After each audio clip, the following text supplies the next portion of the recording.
পুলিশকে কোনো স্বৈরাচারের হাতিয়ার বানাতে দেয়া হবে না। পুলিশ সপ্তাহে প্রধানমন্ত্রী। জানমালের নিরাপত্তায় সর্বোচ্চ সতর্কতার তাগিদ। গাজীপুরে গণপিটুনিতে নিহত 5 খুনের ঘটনায় ধরা পড়েনি গৃহকর্তা। নারায়ণগঞ্জে গ্যাস সিলিন্ডার বিস্ফোরণে দগ্ধ 5। জুলাইয়ের 9 হত্যা মামলায় তাপস নানক সহ 28 জনের অভিযোগ গঠনের আদেশ। তাইম হত্যায় ডিএমপির হাবিবুর সহ 11 আসামির বিরুদ্ধে সাক্ষ্য।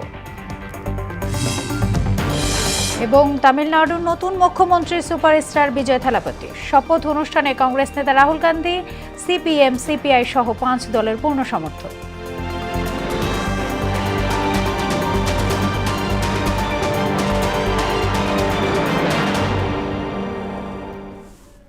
আসসালামু আলাইকুম, স্বাগত মোহনা সংবাদে। এতক্ষণ শুনছিলেন শিরোনাম, আর পুরোটা সংবাদ জুড়ে আছি আমি সোনিয়া ইসলাম। এবারে জানাবো বিস্তারিত। আর কোনো ফ্যাসিবাদী শক্তি যেন পুলিশকে দেশ এবং জনগণের বিরুদ্ধে ব্যবহার করতে না পারে, শপথ নেওয়ার আহ্বান জানিয়েছেন প্রধানমন্ত্রী তারেক রহমান। সকালে রাজধানীর রাজারবাগে জাতীয় পুলিশ সপ্তাহের উদ্বোধনী অনুষ্ঠানে তিনি কথা বলেন। দেশের শান্তি এবং নিরাপত্তা নিশ্চিতে পুলিশের ভূমিকা সবচেয়ে গুরুত্বপূর্ণ বলেও মন্তব্য করেন সরকার প্রধান। তানজিদ ভুঁইয়ার প্রতিবেদন। আমার পুলিশ আমার দেশ, সবার আগে বাংলাদেশ প্রতিপাদ্যে শুরু হয়েছে 4 দিনের জাতীয় পুলিশ সপ্তাহ।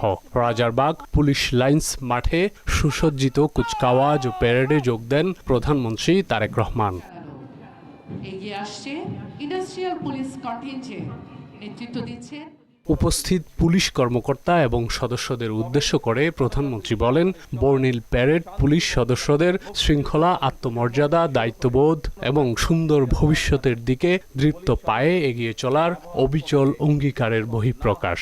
আমার কাছে এটি শুধু একটি আনুষ্ঠানিকতা মনে হয়নি, বরং এটি ছিল পুলিশ সদস্যদের শৃঙ্খলা, আত্মমর্যাদা, দায়িত্ববোধ।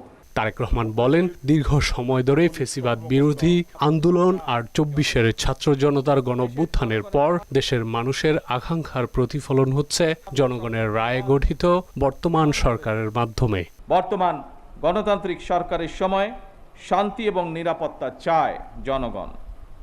দেশের জনগণের শান্তি এবং নিরাপত্তা নিশ্চিত করা আপনাদের কার্যক্রম, অর্থাৎ পুলিশের ভূমিকার উপরেই সবচেয়ে বেশি নির্ভরশীল। এই বাংলাদেশে আর কোনো ফ্যাসিবাদ স্বৈরাচার যেন পুলিশ সদস্যদেরকে দেশ এবং জনগণের স্বাধীনতার বিরুদ্ধে ব্যবহার করতে সক্ষম না হয়। স্বাধীনতার প্রথম প্রহরেই পুলিশের রক্তে রঞ্জিত এই মাটিতে দাঁড়িয়ে আসুন আজ আমরা আবারও নতুন শপথে অঙ্গীকারবদ্ধ হই। সরকার প্রধান বলেন, বিশ্বের বিভিন্ন দেশে শান্তি প্রতিষ্ঠায় পুলিশ সদস্যরা পেশাদারিত্ব, সাহসিকতা ও মানবিকতার উজ্জ্বল দৃষ্টান্ত স্থাপন করে চলেছেন।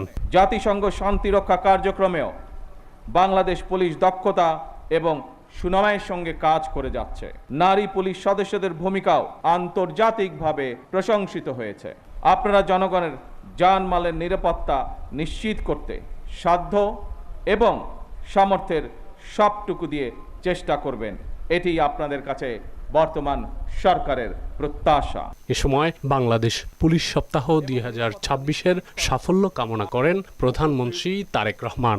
বাংলাদেশ পুলিশ সপ্তাহ 2026-এর সার্বিক সাফল্য কামনা করছি। তানজিদ ভুঁইয়া, মোহনা সংবাদ, ঢাকা।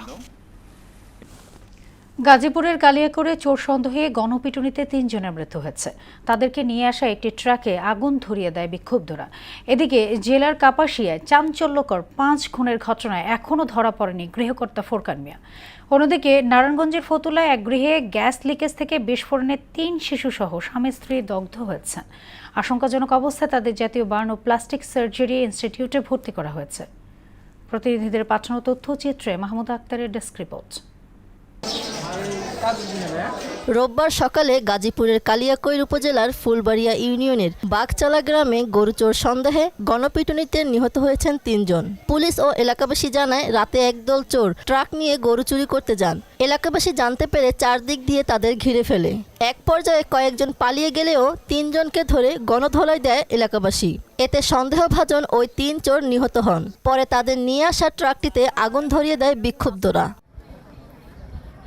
এদিকে গাজীপুরের কাপাসিয়ায় চাঞ্চল্যকর 5 খুনের ঘটনায় গৃহকর্তা ফোরকান মিয়াকে আসামি করে মামলা করেছে পরিবার। এতে 2 জনকে আটক করেছে পুলিশ। তবে সন্দেহভাজন ঘাতক ওই গৃহকর্তাকে এখনো গ্রেপ্তার করতে পারেনি আইনশৃঙ্খলা বাহিনী। অন্যদিকে সকালের নারায়ণগঞ্জের ফতুল্লায় বাসাবাড়িতে গ্যাস লিকেজ থেকে বিস্ফোরণে 3 শিশু সন্তানসহ স্বামী স্ত্রী দগ্ধ হয়েছেন। আমরা অনেক জোরে এক শব্দ পাইছি, শব্দ শোনার সাথে সাথে আমরা মনে করছি ট্রান্সমিটার বাস্ট হয়েছে। চুপচাপ রয়েছি, পরে মানুষ যা বলতে আছে এখানে মানুষ শব্দ শোনার সাথে দেওয়াল টল ভাইগা পড়ছে, মানুষের সমস্যা। পরে আমরা আইসা দেখছি, আসার সাথে সাথে ওনাদেরকে নিয়ে গেছে, আমরা এসে ওনাদেরকে পাইনি। আমার ছেলে সিলেতে দেই না, আমার ছেলে আবার বাইরে হইয়া উদাম করতে দাঁড়াই রয়েছে। তারা 5 জন রে রিস্কায় উড়াইছে, সব ডিরে পুইরে একবারে পুরো শরীরে চামড়া উঠতে গেছে। বাচ্চা জন অনেক ক্ষয়ক্ষতি হয়েছে, ওনাদেরকে দরাদরি করে একটা রিক্সা উঠে মেডিকেল পাঠানো হয়েছে। আশঙ্কাজনক অবস্থায় তাদের জাতীয় বার্ন ও প্লাস্টিক সার্জারি ইনস্টিটিউটে ভর্তি করা হয়েছে। বার্ন ইনস্টিটিউটের আবাসিক সার্জন জানান, দগ্ধ সবার অবস্থায় খুবই আশঙ্কাজনক। মাহমুদা আক্তার, মোহনা সংবাদ। জুলাই গণ অভ্যুত্থানের রাজধানী ধানমন্ডি ও মোহাম্মদপুরের 9 জনকে হত্যাসহ 3 অভিযোগে সাবেক মেয়র শেখ ফজলে নূর তাপস এবং আওয়ামী লীগ নেতা জাহাঙ্গীর কবির নানক সহ 28 জনের বিরুদ্ধে করা মামলার অভিযোগ গঠনের আদেশ আজ বিচারপতি মোহাম্মদ গোলাম মুর্তজা মজুমদারের নেতৃত্বাধীন আন্তর্জাতিক অপরাধ ট্রাইব্যুনাল 1-এ হবে এই কার্যক্রম। অন্যদিকে ট্রাইব্যুনাল 2-এ রাজধানীর যাত্রাবাড়িতে পুলিশ কর্মকর্তার ছেলে শিক্ষার্থী ইমাম হাসান তাইম হত্যা মামলায় ডিএমপির সাবেক কমিশনার হাবিবুর রহমান সহ 11 আসামির বিরুদ্ধে সাক্ষ্য গ্রহণ রয়েছে। একই ট্রাইব্যুনালে ছাত্রদল নেতা সহ 2 জনকে ক্রসফায়ারে হত্যার অভিযোগে শেখ হাসিনার ফুফাতো ভাই সাবেক চিফ হুইপ আব্দুল হাসনাত আব্দুল্লাহ সহ 4 জনের বিরুদ্ধে করা মামলার অভিযোগ গঠনের শুনানি রয়েছে। হাম ও এর উপসর্গে আজও 3 শিশুর মৃত্যু হয়েছে। সিলেটে রোগের উপসর্গ নিয়ে 2 শিশু মারা গেছে। এ নিয়ে সিলেট বিভাগে হামে মোট 26 শিশুর প্রাণহানি ঘটল। নতুন করে আরও 122 জন সন্দেহভাজন রোগী বিভিন্ন হাসপাতালে ভর্তি হয়েছে। এদিকে বরিশাল বিভাগেও হামের উপসর্গে 1 শিশুর মৃত্যু হয়েছে। টানা বর্ষণ উজানের ঢলে কিশোরগঞ্জের বিস্তীর্ণ হাওর জুড়ে তলিয়ে গেছে হাজার হাজার হেক্টর জমির ধান। একদিকে তলিয়ে গেছে বছরের একমাত্র ফসল, অন্যদিকে কাঁধে ঋণের বোঝা। সরকারি ধান ক্রয়েও নেই স্বস্তি। সারা বছরের একমাত্র ফসল হারিয়ে দিশেহারা কৃষকরা। শেষ চেষ্টা হিসেবে পানির নিচ থেকে পচা ধান কেটে বাড়িতে নিয়ে আসলেও তাতে লোকসান ঠেকানো যাচ্ছে না। ওমর সিদ্দিক রবিনের তথ্য ছবিতে মাহমুদা আক্তারের আরেকটি রিপোর্ট। আকস্মিক বন্যা ও টানা বর্ষণে কিশোরগঞ্জ জেলার নিম্নাঞ্চল প্লাবিত হয়ে 12,522 হেক্টর জমির বোরো ধান পানির নিচে তলিয়ে গেছে। এতে ক্ষতিগ্রস্ত হয়েছে অন্তত 49,156 জন কৃষক। টানা বৃষ্টিতে ধান শুকানো সম্ভব না হওয়ায় ধান পচে নষ্ট হচ্ছে। এতে বিপাকে পড়ছেন কৃষকরা। সরকারের নির্দেশনা অনুযায়ী ভেজা ধান গ্রহণ না করায় আরো সংকটে পড়েছেন কৃষকরা। তাই সরকারের বেঁধে দেওয়া সময় বাড়ানোর দাবি তাদের। পানির নিচ থেকে ধান কেটে এনে কলাই রাখছে, যে কলাই সমস্ত ধানের মধ্যে চারা গজায় গেছে, যার ফলে কৃষকরা ধান শুকাইতে পারতেছে না। প্রত্যেকদিন বৃষ্টি কাটানো বাড়িতে না রাখছি, বৃষ্টির কারণে ধান শুকাইতে পারছি না, ধানের কালা নষ্ট হয়েছে, জ্বালা গজাইছে। দেখার মতন একমাত্র আছে সরকার। এই সরকার যদি আমাদের দেখে তাহলে কৃষক বাঁচবে। সরকার আমাদেরকে আরো 2 সপ্তাহ সময় বাড়িয়ে দিলে আমরা ধানগুলা শুকিয়ে আমরা সরকারের কাছে বিক্রি করতে পারবো। ক্ষতিগ্রস্ত কৃষকদের তালিকা তৈরি করে মন্ত্রণালয়ে পাঠানো হচ্ছে বলে জানিয়েছে কৃষি বিভাগ। কৃষি সম্প্রসারণ অধিদপ্তরের সকল পর্যায়ের কর্মকর্তা সহ আমরা প্রতিনিয়ত মাঠ ভিজিট করছি, নিমজ্জিত ফসলের জমির জরিপ করছি এবং ক্ষতিগ্রস্ত কৃষকদের তথ্য আমরা সংগ্রহ করছি। আমরা যথাযথ প্রক্রিয়া তালিকা সম্পন্ন করে ঊর্ধ্বতন কর্তৃপক্ষ বরাবর প্রেরণ করব। তালিকার ভিত্তিতে ধান সংগ্রহ করে মিলারদের মাধ্যমে কৃষকদের কাছ থেকে ভেজা ধান ক্রয় করে শুকানোর ব্যবস্থা করা হবে বলে জানান কিশোরগঞ্জ সহকারী খাদ্য নিয়ন্ত্রক। ভেজা ধানগুলা আমাদের মিলারের মাধ্যমে আমরা কিনে মিলার এটা ক্রাশিং করে আমাদের খাদ্য গোদামে দিবে। এইটুকু উপকার হবে যে ভেজা ধানগুলো মিলার কিনবে। এই জন্য এগিয়ে আনা হয়েছে মিলারদের চাল ক্রয়ের ব্যাপারটা। চলতি মৌসুমে জেলায় 18,330 মেট্রিক টন ধান সংগ্রহের লক্ষ্যমাত্রা নির্ধারণ করা হয়েছে, যা আগামী 31 আগস্ট পর্যন্ত চলবে। মাহমুদা আক্তার, মোহনা সংবাদ। বজ্রপাতে প্রাণহানি কমাতে জনসচেতনতার পাশাপাশি সরকারি বেসরকারি উদ্যোগ জোরদারের তাগিদ দিয়েছেন বিশেষজ্ঞরা। তাদের মতে প্রাণহানি কমাতে পরিবেশের ভারসাম্য রক্ষা ও আধুনিক প্রযুক্তির ব্যবহার জরুরি। এদিকে দুর্যোগ ব্যবস্থাপনা অধিদপ্তর জানিয়েছেন আগাম সতর্কবার্তা ও আশ্রয় কেন্দ্র সহ সমন্বিত উদ্যোগ নেওয়া হচ্ছে। বজ্রপাতে প্রাণহানি নিয়ে নাজমুল ইসলামের 3 পর্বের ধারাবাহিক প্রতিবেদনের শেষ পর্ব আজ। বৈশাখের তীব্র গরমে স্বস্তি এনে দেয় এক পশলা বৃষ্টি, কিন্তু এই স্বস্তির বৃষ্টির সাথে আসা বজ্রপাত মানুষের বিপর্যয়ের কারণ হয়ে দাঁড়ায়। প্রাকৃতিক দুর্যোগগুলোর মধ্যে বজ্রপাত সাম্প্রতিককালে আতঙ্কের কারণ হয়ে দাঁড়িয়েছে। ক্ষয়ক্ষতি ও প্রাণহানি বিবেচনায় বজ্রপাতকে নতুন করে প্রাকৃতিক দুর্যোগ হিসেবে বিবেচনা করছে গবেষকরা। কানাডার সাসকাচুয়ান বিশ্ববিদ্যালয়ের আবহাওয়া ও জলবায়ু গবেষক মুস্তফা কামাল পলাশ মনে করেন, বজ্রপাত থেকে প্রাণহানি ঠেকাতে প্রযুক্তির সর্বোচ্চ ব্যবহারের পাশাপাশি জনসচেতনতা বাড়ানো প্রয়োজন। আমাদের প্রযুক্তি অনেক উন্নত হয়েছে, বিশেষ করে আবহাওয়া বিজ্ঞান গবেষণা গত 100 বছরের মধ্যে। ফলে যেটা আমরা বললাম, আমাদের এখন আমাদের এমন প্রযুক্তি আছে 500 মাইল, যেটা বললাম দূরে কোন বজ্রপাত হলে আমাদের যন্ত্র আছে, যে যন্ত্রটা আমরা ডিটেক্ট করতে পারি। মাঠে কাজ করা কৃষকদের প্রাণ বাঁচাতে বজ্রবৃষ্টির কয়েক ঘন্টা আগেই সতর্কবার্তা দেওয়ার পাশাপাশি তাদের দ্রুত নিরাপদ আশ্রয়ে সরিয়ে নেওয়ার তাগিদও দেন কানাডা প্রবাসী এই আবহাওয়াবিদ। 6 ঘন্টা যথেষ্ট। আমরা যদি মানুষকে সতর্কতা করে রেখে দিই যে হ্যাঁ আজকে রংপুর বিভাগে ধরে নিলাম দুপুর 12টার দিকে একটি আগ্রসী রংপুর বিভাগের দিকে উপর দিয়ে অতিক্রম করবেন, সেই ক্ষেত্রে আমরা একটা ওই রংপুর বিভাগের কৃষকদের সতর্ক করে রাখবো যে আজকে দুপুর 12টা থেকে দুপুর 2টার মধ্যে এই কালবৈশাখী ঝড়টা অতিক্রম করবে। তো এই 2 ঘন্টা আপনাদের কৃষক ও কৃষি শ্রমিকরা আছেন, তারা মাঠে খোলা মাঠে কাজ করা থেকে বিরত থাকেন। আর এই পরিবেশবিদের মতে পরিবেশের ভারসাম্য রক্ষায় ব্যাপক হারে বৃক্ষরোপণের পাশাপাশি স্বল্প ও দীর্ঘমেয়াদী কিছু উদ্যোগ বজ্রপাতের ঝুঁকি কমাতে সহায়ক ভূমিকা রাখতে পারে। নেচার বেস সলিউশনকে সবচেয়ে গুরুত্ব দিতে হবে, অর্থাৎ হাওড় অঞ্চলে বা যেখানে বজ্রপাত প্রবণ এলাকা সেখানে উঁচু বৃক্ষের, তালগাছ জাতীয় বৃক্ষের যেই রোপণ সেটি আধিক্য বাড়াতে হবে। পরিবেশের ভারসাম্য রক্ষা করার জন্য পরিকল্পিত বৃক্ষনয়ন রোপণ এবং বন সংরক্ষণ কর্মসূচি বাস্তবায়ন করা। এদিকে হাওর সহ দেশের বিভিন্ন অঞ্চলে বজ্রপাত জনিত প্রাণহানি কমাতে আগাম বার্তা পৌঁছানো, আশ্রয়কেন্দ্র নির্মাণ এবং সমন্বিত উদ্যোগের কথা জানালেন দুর্যোগ ব্যবস্থাপনা অধিদপ্তরের এই কর্মকর্তা। একটা প্রকল্প নিয়েছি যেটা বজ্রনিরোধক দণ্ডকে আর আলাদা করে নয়, যে যদি শেল্টার করা যায় 3,398টার মতো আমরা শেল্টার করতে যাচ্ছি। আমরা ইতিমধ্যেই প্রকল্প প্রস্তাবনা, বজ্রপাতের আর্লি ওয়ার্নিংটাকে যাতে উপদ্রুত জনগোষ্ঠীর কাছে দ্রুততম সময়ে পৌঁছে দেওয়া যায় সেই জন্য কাজ করবে এই প্রকল্প। বাংলাদেশে বজ্রপাত এখন আর শুধু মৌসুমি ঘটনা নয়, এটি ক্রমেই রূপ নিচ্ছে নীরব ঘাতকে। জনসচেতনতা বাড়ানোর পাশাপাশি এটি রোধে প্রয়োজন বিজ্ঞানসম্মত কার্যকরী উদ্যোগ।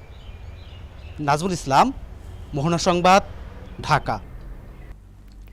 তামিলনাড়ুর মুখ্যমন্ত্রী হলেন থালাপতি বিজয়। সকালে চেন্নাইয়ের জওহরলাল নেহরু স্টেডিয়ামে জমকালো শপথ অনুষ্ঠানে অংশ নেন কংগ্রেস নেতা রাহুল গান্ধী সহ অন্যান্যরা। রাজনৈতিক নাটকীয়তা, জোট আলোচনা আর সংখ্যাগরিষ্ঠতা নিশ্চিতের পর অবশেষে সরকার গঠন করলেন দক্ষিণী সিনেমার এই সুপারস্টার। বিস্তারিত প্রিয়াঙ্কা নিতুর ডেস্ক রিপোর্টে। তামিলনাড়ুর রাজনীতিতে দীর্ঘ 6 দশকের দ্রাবিড় আধিপত্যের অবসান ঘটিয়ে ইতিহাস গড়লেন অভিনেতা থেকে রাজনীতিক বনে যাওয়া সি জোসেফ বিজয়। চেন্নাইয়ের এক বর্ণাঢ্য অনুষ্ঠানে রাজ্যের নতুন মুখ্যমন্ত্রী হিসেবে শপথ নিয়েছেন তামিলাগা ভেট্টিরি কাজাগাম প্রধান থালাপতি বিজয়। এর মধ্য দিয়েই প্রায় 60 বছর পর ডিএমকে ও এআইএডিএমকের বাইরে কোনো অদ্রাবিড় রাজনৈতিক দলের সরকার প্রতিষ্ঠিত হল তামিলনাড়ুতে। তার শপথ অনুষ্ঠানে অংশ নেন ভারতীয় কংগ্রেসের রাহুল গান্ধী। থালাপতি বিজয়কে শপথ পড়ান সেখানকার রাজ্যপাল রাজেন্দ্র বিশ্বনাথ আর্লেকার। বিধানসভা নির্বাচনে 234টি আসনের মধ্যে একক দল হিসেবে সর্বোচ্চ 108টি আসনে জয় পায় থালাপতি টিভিকে। কিন্তু সংখ্যাগরিষ্ঠতা অর্জনের জন্য যেহেতু 118টি আসন পেতে হবে, তাই আরও 5টি দলের সঙ্গে জোট গঠন করতে হয়েছে বিজয়কে। এতে ভারতীয় কংগ্রেস সহ অন্যান্য দল তাকে সমর্থন দিয়েছে। এদিকে নতুন মুখ্যমন্ত্রী হিসেবে বিজয়ের শপথ গ্রহণ অনুষ্ঠানে কংগ্রেস নেতা রাহুল গান্ধীর উপস্থিতি ও দুই নেতার ঘনিষ্ঠ সম্পর্ককে নতুন করে আলোচনায় এনেছে। প্রিয়াঙ্কা নিতু, মোহনা সংবাদ। নানা সংকটের মধ্য দিয়ে চলছে লালমনিরহাট রেল বিভাগ। দীর্ঘদিন ধরে আধুনিকায়নের ছোঁয়া নেই। এসবের মধ্যে লালমনিরহাট থেকে বুড়িমারি পর্যন্ত গুরুত্বপূর্ণ 4টি স্টেশনের সাইডিং লাইন তুলে ফেলার উদ্যোগ নিয়েছে কর্তৃপক্ষ।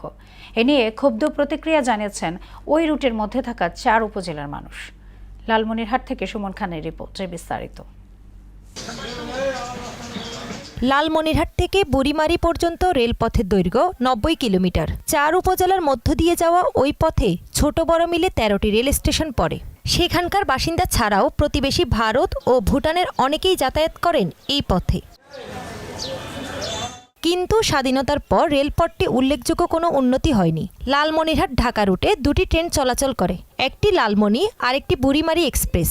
নামে বুড়িমারি হলেও 4 জেলাকে বঞ্চিত করে এটি চলছে লালমনিরহাট থেকে। সরকার আবার যেটা ঘোষণা দিয়েছে সেটাই আমরা যে বুড়িমারি এক্সপ্রেস দিতে চাইছে, বুড়িমারি এক্সপ্রেস চাই। এই এলাকার মানুষ অনেক দরিদ্র, যার কারণে ট্রেনটাকে অনেক স্বাচ্ছন্দ্যবোধ মনে করে, অল্প খরচেই ট্রেনে যাতায়াত করে। রেল লাইন আরো বাড়বে, আমাদের এখানে 3টে আছে, সেখানে 5টা হবে, কিন্তু 3টের জায়গায় একটা মাইনাস করে এটা তুলে নিয়ে যাবে, এটা আমরা হাতিবান্ধা পাটগ্রামের মানুষ কখনোই হতে দেব না। এই রেলপথকে উন্নতির বদলে যেন আরো অবনতির দিকে নিয়ে যাওয়া হচ্ছে। 4টি স্টেশনের সাইডিং লাইন ধাপে ধাপে খুলে ফেলার সিদ্ধান্ত নিয়েছে রেলওয়ে পশ্চিমাঞ্চল। এর অংশ হিসেবে ওইসব স্টেশনের 908টি স্টিল স্পিলার খুলে ফেলার উদ্যোগ নেওয়া হয়েছে।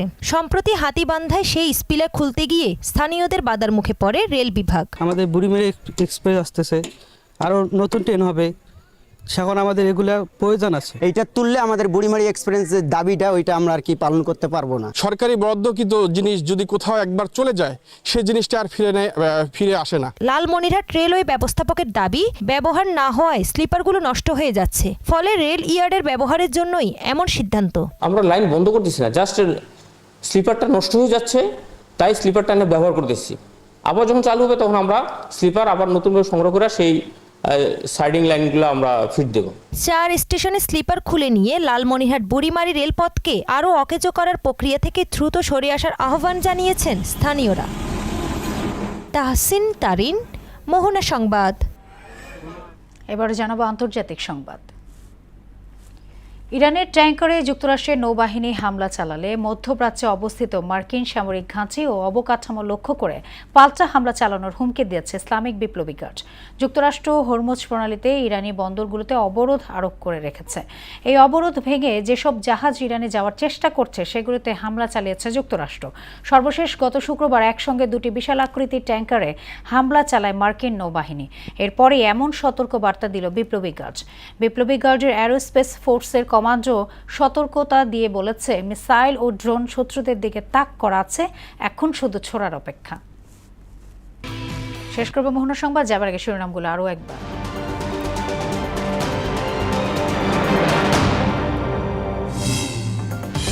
পুলিশকে কোনো স্বৈরাচারের হাতিয়ার বানাতে দেয়া হবে না, পুলিশ সপ্তাহে প্রধানমন্ত্রী। জানমালের নিরাপত্তায় সর্বোচ্চ সতর্কতার তাগিদ।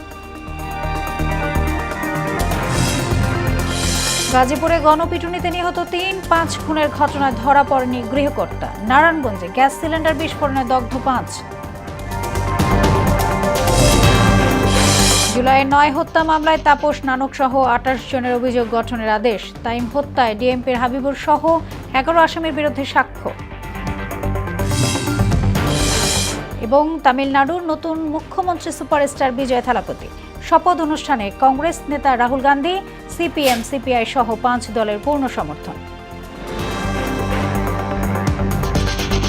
এই ছিল মোহনা সংবাদে। পরবর্তী সংবাদ বিকেল 5:30টায়। এর আগে বিকেল 3টায় দেখবেন সংবাদ এক নজরে। মোহনার সবশেষ খবর জানতে ভিজিট করুন www.mona.tv। সংবাদ দেখতে পারেন ফেসবুক, ইউটিউবে। এতক্ষণ সঙ্গে থাকার জন্য ধন্যবাদ সবাইকে।